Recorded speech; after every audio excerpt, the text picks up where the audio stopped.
There's a lot of talk about hipsters moving into African American neighborhoods to gentrify them. And this is the furthest thing from the case. A lot of people think that, your hipster, this trust fund baby, this white male or this white female with a bunch of money from a trust fund, is going to move into a neighborhood in a place like a Harlem or a Brooklyn, and they're going to quote unquote take it over. When this is the furthest thing from the truth.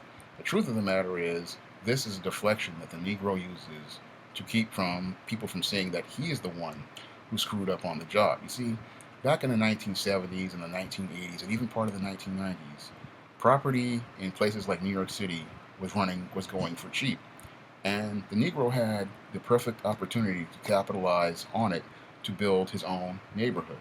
And he didn't do that. Instead, he took his money and he went out and bought cars and expensive clothes and then tried to simp and trick on women in his community. This is what he tried to do. And then when he wound up not doing anything like building a community, building businesses, or building enterprise, he comes up with this deflection, saying that other people have taken over his community. And the truth of the matter is, he never made an effort to try to own anything in his community. He never made an effort to buy anything in his community. And the few black people who did have money wanted to move away from the Negroes that were in their own neighborhood because the savages were tearing it up. Um, and for all this talk about redlining and all this other stuff, we can go over to the Hispanic community, who lived in the exact same neighborhoods and the exact same streets, especially those here in the South Bronx. And a lot of those people went out and bought property, they went out and bought homes, and they bought businesses. And they didn't have to deal with any redlining. What they did was they said, look, if these white banks won't give me any money, I'm going to head over to the Hispanic bank. And they went over to their Hispanic bank, like Banco Popular, and they got their loans and they got their mortgages, and they built their own businesses and they built their own enterprise. And the Negro instead just played this race card and played himself right out of the game. And now he wants to sit there and tell you that there's gentrifying and taking over his own neighborhood. He never owned a neighborhood. He never owned a community. If you look at the people who own the deeds of this property in places like here in New York, they were all Jewish. They were all Italian. They were all white. And they were white, and the whole thing was that he was renting property, and he thought renting meant he had a place in the community. He didn't understand that, when you rent, it's temporary, and when you rent, things can change on you. There's a difference between rental and ownership, and this is what the Negro did not understand. And a lot of them thought, oh, nobody's going to move in here, nothing's going to change. But the whole thing is that he didn't do the work, and now he wants to come in and have a say on those who have money to come in and who are willing to, try to start their businesses here and move homes here. But what the big problem is with the hipster is that there's going to be two or three issues, with this hipster, because I have issues with this hipster myself. Yeah, you come in and he'll talk about things like the easy commute. I live in a nice neighborhood. Yeah, the rent is cheap, but what's going to happen to him is he's going to run into the same pitfalls that many people who have tried to deal with this Negro have run into, and this is why they have left the Negro right here in these ghetto neighborhoods to continue to be exploited by foreigners and these Negro pastors, because eventually you realize that dealing with this Negro is like a vicious cycle, and the more you try to help him, the further and further you wind up falling deeper into the drain, because dealing with this Negro is something that it will drain you, and having to contend with him time and time again, it gets frustrating, it gets tiring, and eventually you wind up saying, look, I just can't deal with him anymore. And one of the things that you have to deal with when you deal with this Negro, this is what the hipster doesn't understand, because the hipster thinks, he believes in the rainbow, he or she believes in the rainbow, that everybody can get along, that everybody, wants to live in a nice neighborhood. I have plenty of money, so everybody else should have plenty of money. He doesn't understand that this Negro, even if you gave him $1 trillion, and wait a minute, the government did give him $40 trillion, he's never going to have a middle class entrepreneurial mindset, and you're not going to be able to deal with him in any which way or form. So they think they can come into the neighborhood, they're going to gentrify it, and it's just not possible, because when you deal with this Negro, you know, there is no helping him in any way, shape, or form. This is why people, again, moved to the suburbs, 40 years ago, because they realized there was no dealing with this Negro. There was no way to help him. And with the hipster, he's going to come in the neighborhood. He's going to come with his hip and cool ways. He's going to come with his alternative lifestyle. And, because he's a liberal, He thinks that, everybody's going to be going along with him and getting along with him. But what's going to make him a conservative is his experiences with this Negro. And the first thing that's going to happen to him usually is he's going to have a nice car, and what's going to happen is his car's going to get broken into on the weekend. That's going to be the first thing. And some of these guys will just brush it off and go, "Oh, that's just life in the city." No, that's the Negro.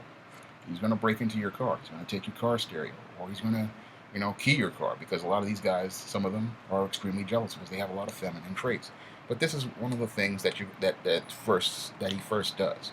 Second thing he does when you're trying to go to work, or when you go out, to a bar, or when you go out to do work in your business or do some consulting, because these are some of the jobs that the hipster does, is that this Negro is going to break into your apartment. He's going to steal your laptop. He's going to steal your cell phone. He's going to steal your iPad. He's going to steal your Kindle. He's going to rummage through your home. This is what Negroes usually do um, when your hipster is out and about in a gentrified area. This guy he will break into your home. And if you have video cameras set up, because I've seen this on the news several times in neighborhoods like Williamsburg, um, Bed-Stuy, and even in Harlem, seen the video camera footage. And what this Negro does, he breaks into your home and he steals your stuff. And after a while, your hipster is going to say, you know what, enough is. That's going to be another, thing that really irks your hipster. I mean, yeah, you want to be hip and cool, but having your car, your nice little Mini Cooper, your BMW broken into is bad enough. And then the second thing is he breaks into your home, he violates your home, and he steals your stuff. And this is some people would say, "Oh, this is just a part of civic living." No, this is what the Negro does on a regular basis. If he sees people with nice stuff, he tries to rob. He breaks in your house and he burglarizes it. This has happened quite a bit, in gentrified areas like Brooklyn and Harlem. That these guys, they come in, they break it. Then this is what they do. They see nice cars, they break into the cars, they steal the stereos, they steal other stuff out of the cars. They see a person there, they see a GPS, they steal it out of there. Or and when they see you going to work, they watch your patterns, because these guys are standing outside of the foreign-owned store. They get up at 6 a.m., stand outside of the foreign-owned store, the red and white chicken place. What they do is they wait for you to go to work. They find out where you live. They wait till you go to work, break into your apartment, and then through the fire escape or whatever, or even just through the door, wait for somebody to go out, and then they come in and take all your electronics, your cash, your valuables, and this is what happens on a regular basis. Third thing that this savage will do is that he will wait for you to be around at night, and then he's going to try to mug you. Because this is what this Negro does. When he gets really desperate for cash, he then starts, participating in physical assaults. He waits for scaffolding, things to be around scaffolding and stuff like that. And this is what he does. And this is why many people who are hipsters find out, the hard way, why your parents left the cities to go to the suburbs. Because they wanted to get away from this Negro. They wanted to get away from this savage. They wanted to stop this savage, from taking what they worked hard for. They worked hard, to build businesses. They worked hard to get a home. And you get tired of having your home broken into. You get tired of having your car damaged. You get tired of having your car, the windows being broken out of it. All this, you have to keep filing police reports, insurance claims. This takes time away from your job. This takes time away from your business. And you get tired of doing this stuff. I mean, a lot of times this happens not just once, but twice, 3, 4, 5 times. And you realize that in proportion to the cost of living, just renting this apartment, and the lower cost of commuting, you're spending twice as much money dealing with insurance premiums. Excuse me, I have a little bit of an itch. Dealing with insurance premiums and other costs, days lost from work, dealing with police, dealing with law enforcement, trying to go to court if you ever catch this savage. All these costs, they wind up eating you up. And what compounds it these days, with a lot of hipsters or a lot of these, white people coming to gentrified areas, is the economy. And people not knowing where their next job is going to be, because job security isn't as stable as it was 10 years ago or even 5 years ago. The average job only lasts 1.5 years. So you losing a day on a job, it can be a headache. And because it can mean the difference between you being able to pay the rent or paying the light and gas, or you being short that day for the rent and the light and gas. And this is something, These are some of the headaches that hipsters will have to deal with contending with this Negro, because he makes everything harder for everyone. He's made it hard, for guys like me for years. And I'm just saying that your average hipster doesn't understand what he's coming into, because the 20 minutes that you take, 20-minute commute, cost you $20,000 worth of grief. And this is why many people move to the suburbs. This is why many black people, working class black people, move to the suburbs. They got tired of buying a new Honda Accord, parking it out on the sidewalk, and then waking up the next morning and finding their windows have been smashed, or the side of their car has been keyed by some jealous dude, or somebody's broken in their car and stolen their GPS, or somebody's broken in and stolen the car stereo. Or even if they don't have a car, they get up, they go to work like I have, you know, and you know, I have never experienced this, but I know other people have had, because I watched it on the news. They break in your house and burglarize your home. But another thing that I ran into personally when I was working a couple of years ago is that you can't even come home and enjoy your apartment. You can't even come home and relax. I mean, I remember when I first started working back in 2008 in April. First day off the job, I was really tired. It was my first day on the job. I came home, I was really tired, and I have to come home to this savage, pumping his stereo super loud. Now, I've had to deal with this savage. I had talked to him about it. I got really angry one day, and I just pounded on the wall dealing with this savage. And I had told him to stop. And, he stopped for about a minute. Then he went right back to it. And it's my first day on the job. And it's 7, I'm coming home at 7 o'clock. I'm real tired. And here's the savage pumping the stereo super loud. I mean, it's shaking the walls. It's shaking the floor. And it's this is what you have to deal with. This is why I say your hipster is going to get tired of this savage, because I was getting tired of this savage. And I'm trying to I'm dealing with my own social anxiety disorder, and I'm dealing with social anxiety disorder, and I'm dealing with my first day on this job, and I'm trying to come home so I can relax, so I can get ready to go back to work the next day. And this savage is pumping the stereo super loud, having it shake the walls. And this guy did this for several months. I had to call the police on him, and the police came out. Guy then with that point, you know, when I called the police and the police came out after begging and pleading with them to come out, because they didn't want to come out to go deal with this savage. That's another thing you hipsters are going to have to deal with. You call 911 to deal with this savage pumping the stereo. You call 311 20, 30 times, and this savage is still playing the stereo super loud. And, you know, if they finally come out and he's all big and bad with me, but when these officers come to the door, he's buck dancing and coning. And he'll do that for a second, then go right back to pumping that stereo super loud. And this is something, this along with the break-ins, this along with the, break-ins of your car and your home, this is one of the reasons why your hipster, I say, is not going to stay in places like New York for too long. Because he's going to get tired of dealing with this savage on a regular basis. He's going to get tired of dealing with him pumping his stereo super loud, him smoking weed all day. This is another thing I had to deal with at one time. This guy, thank God, he's finally gone.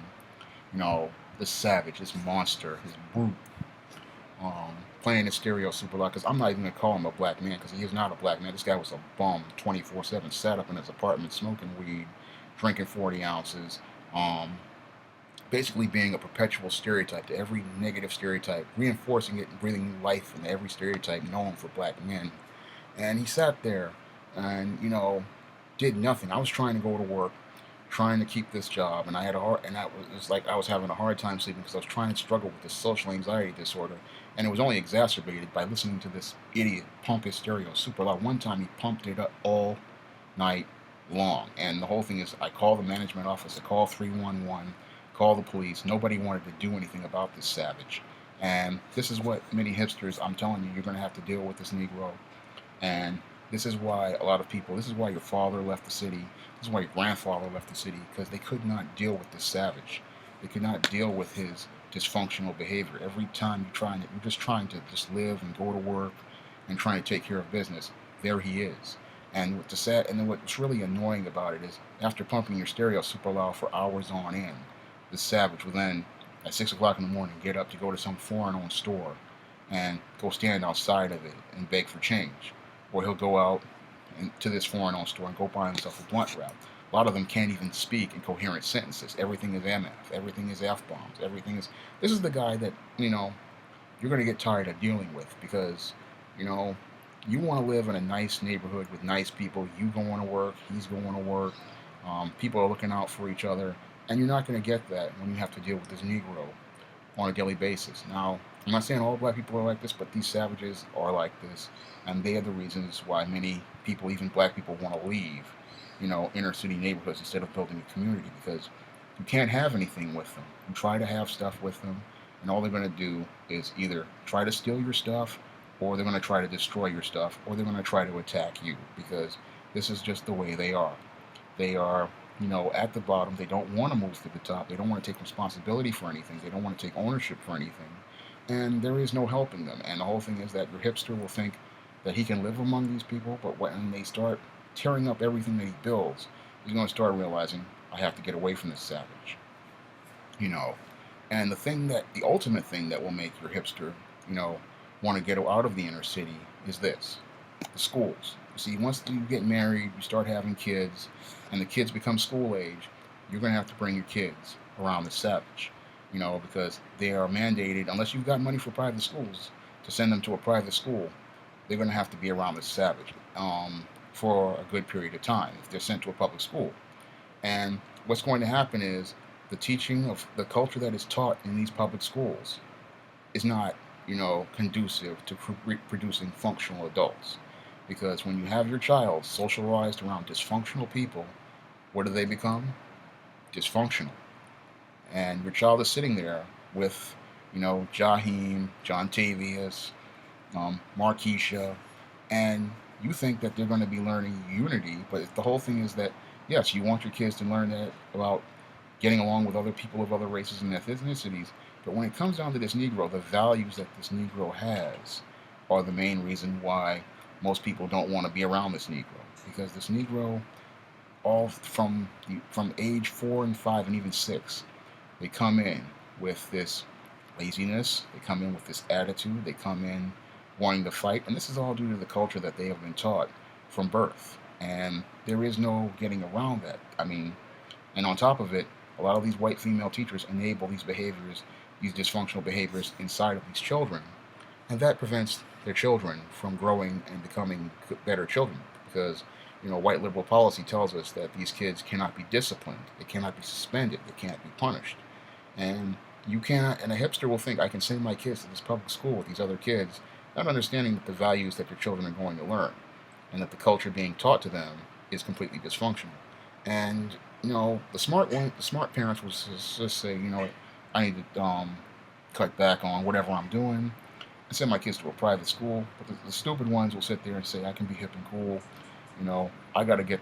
I'm gonna send my kids to this public junior high school. And this is where you're gonna see the real problems, dealing especially with your daughters with this savage. What they're gonna do is they're gonna start thinking they can actually date this savage. They can have relationships with this savage, and what's going to happen is they're going to try to bring this savage home. And that's when, especially with your ultra liberal hipster, he's going to start becoming conservative because he's going to realize that the culture that is going to be taught to his children is the same dysfunctional culture that these hood rat single mothers have.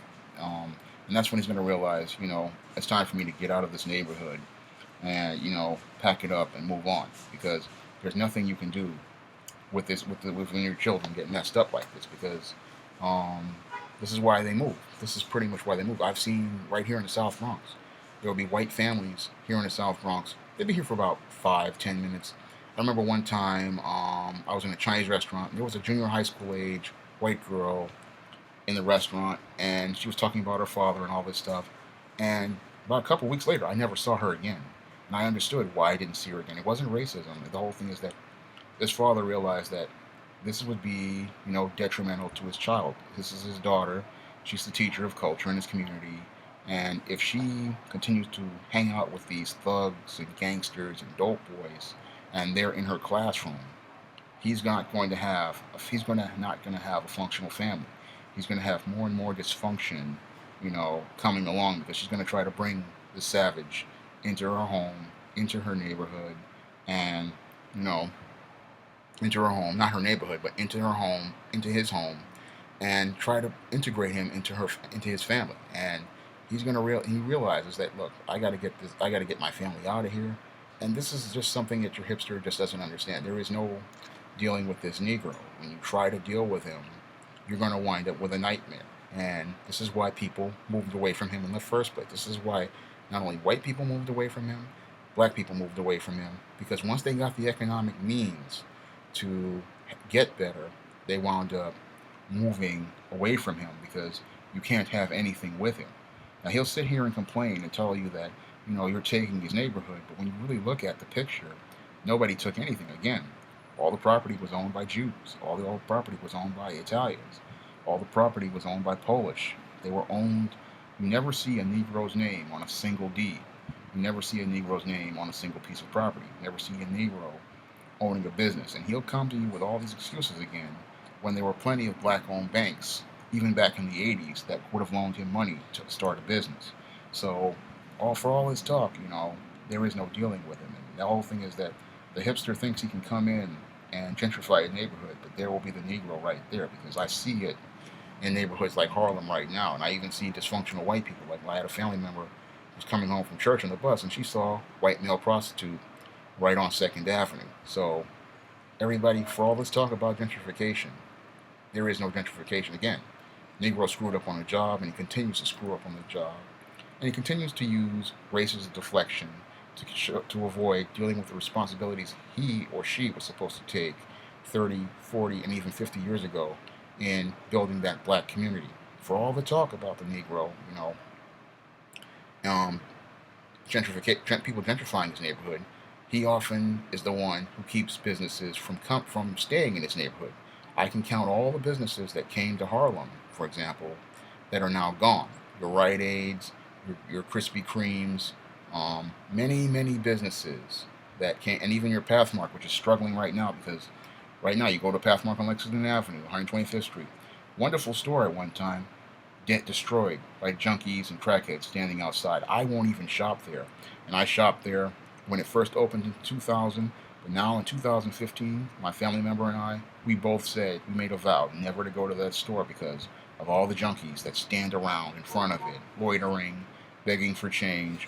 I mean, just total detriment. And when you look at the hipster, yeah, everybody thinks that he's coming here and he's going to have an impact, but what's going to happen to his hipster is that he's going to run into this Negro, and that Negro is pretty much going to make him say to himself, I can't deal with him. After his experiences of having his car broken in, his home broken into several times, burglarized several times, being mugged on the street by this Negro, and then sending his children to school to deal with this savage on a regular basis, this hipster is going to take his trust fund money and he's going to leave. And he's going to come to an understanding of what his father and his grandfather told him about this Negro. Now that may sound racist to some people, but that's the truth. He's going to come to an understanding that if I want to own something, I have to get away from this Negro. I have to get away from this savage, because everything that I own, everything that I touch, he's going to destroy. It's the same. He's almost as destructive as that person in the trailer park.